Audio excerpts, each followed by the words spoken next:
En CM2 aujourd'hui, rendez-vous page 22-23 pour désigner et représenter les fractions simples. Vous avez un petit je retiens qui reprend l'essentiel, demi, tiers, quart, trois quarts, et des petites informations pour la manière dont on lit les fractions. Alors, on commence par le début, donc vous avez exercice 1, 2, 3, 4 et 9. Tout d'abord, écris ces fractions en chiffres. 1 tiers, on écrit comme il faut, 3 cinquièmes, 4 dixièmes, et ainsi de suite. Et l'exercice 2, c'est l'inverse. On vous donne des fractions, il faut les écrire en lettres. Donc voilà pour ces premiers exercices, pas trop difficile. Petit problème. Voici les catégories de livres que l'on trouve dans la bibliothèque d'Alexia. Donc l'unité de référence est la bibliothèque entière. Cette bibliothèque est partagée en dixièmes. Okay, donc il y a 6 dixièmes de romans, les BD nous ne savons pas, et le documentaire il y en a 2 dixièmes. Question, vous l'avez je pense deviné, quelle fraction de sa bibliothèque représente la catégorie des bandes dessinées? Donc il y a un rapport à trouver, 6 dixièmes, 2 dixièmes, et voir combien il reste de dixièmes pour les BD. Je continue maintenant avec l'exercice 4. Dans cet exercice 4, vous avez des unités de référence partagées, ici en 9, et ici je vous laisserai calculer. Alors, pour ces partages-là, vous devez écrire justement quelle est la fraction représentée. Donc là, à chaque fois, on vous donne une information, c'est la partie colorée qui compte. D'accord? Donc ça rejoint la vidéo Vos fractions que je vous ai présentée ce matin. Ensuite, vous avez ici une production. Reproduis ces bandes et colorie la fraction demandée. Donc attention, il faut respecter scrupuleusement le nombre de carreaux, sinon vous allez vous retrouver embêté.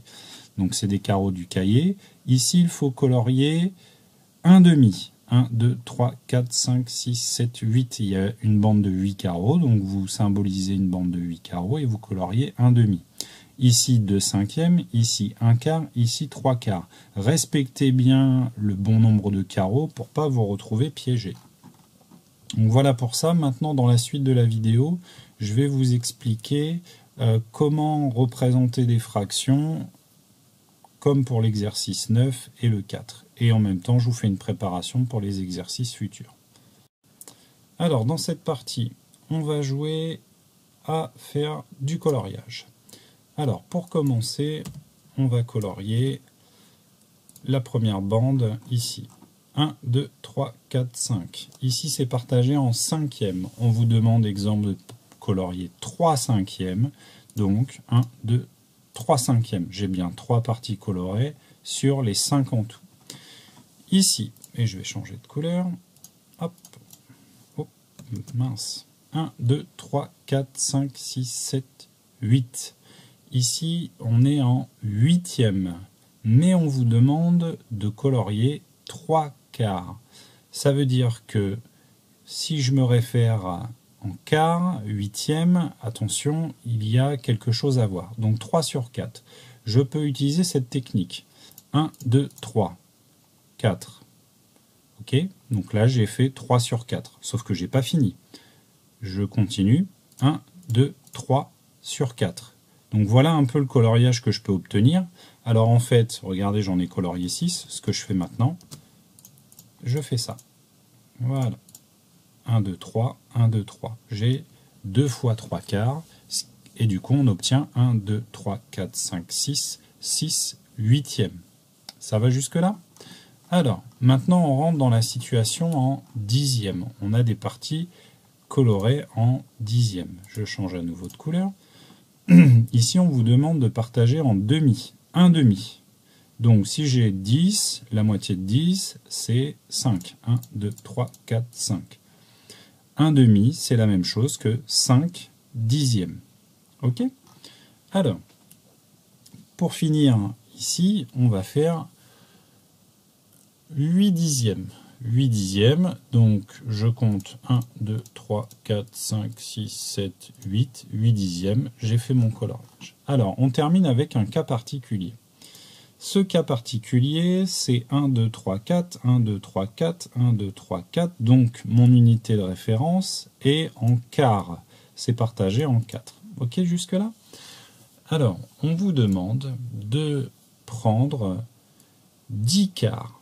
Vous allez devoir mettre en couleur 10 quarts. Alors, là où c'est un petit peu différent des situations du dessus, c'est que les 10 quarts vont dépasser une unité simple. Mais pour nous, ça ne change rien. Dans 10 quarts, on a 4 quarts, 5, 6, 7, 8 quarts, 9, 10 quarts. D'accord? On a 10 quarts là qui sont coloriés et du coup, j'ai mon unité qui est dépassée. Alors, elle est dépassée de 2. Une unité, 2 unités complètes et la moitié. Donc, la moitié que vous voyez ici. D'accord? Donc, je vais symboliser ça ici en écriture. Ici, j'ai 4 sur 4. En dessous, j'ai 4 sur 4. Et ici, j'ai 2 sur 4. Donc, vous pouvez voir que si on fait la somme de tout, j'ai 4 quarts et 4 quarts. Ça fait 8 quarts. C'est toujours partagé en 4. Et aux 8 quarts, j'ajoute les 2 quarts restants. J'obtiens donc mes 10 quarts. Je peux aussi dire que c'est 2 unités et 2 quarts, ou 2 unités et 1 demi. Donc ça va vous être utile dans les prochains exercices. Bon courage à vous, j'espère que ça vous aura un peu aidé pour vos exercices.